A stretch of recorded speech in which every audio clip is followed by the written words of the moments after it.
Oh, salubong mo. Uy, paborito ko to ah. Lakas ka sa akin eh. Pupo ko. Sub ka naman. Yan.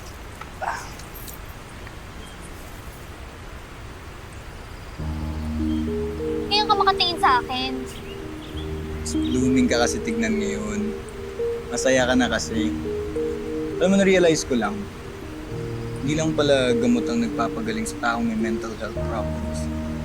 Love at acceptance din.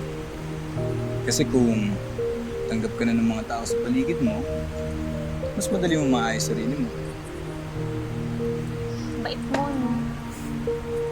Oh, baka magka-crush ka sa akin yan, ha? Hoy, feeling ko. Hoy, wag may kiliti ako dyan. Wag, ano ba? May kiliti ako dyan, Yvonne. Tigilan mo yung wag nga yan, may kiliti nga ako. Ikaw naman, feeling mo naman, Ito ang naman, gwapo-gwapo mo. inaasar ka lang. Hindi, ikaw ah. Yabang mo ah. Sarap nito. Ayan mo yan. Dito ah. Pagkatin niyo ako.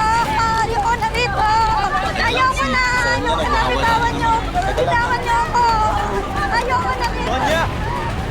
Sonia! Ito na simula ng parusa mo, Kiara. Sisiguraduhin, hindi ka makakatulog ng mahimbing. Dadalin mo to hanggang inuuot ka na!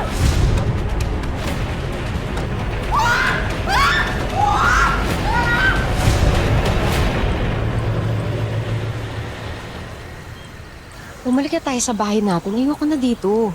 Don't worry, love. Kakausapin ko na lang si Mama. Sabihin ko sa kanya na huwag kanya nang awayin. Hindi naman yun yung reason kung bakit ka gusto umalis. Si Mikay, inisip pa rin niyang Kiara na yan.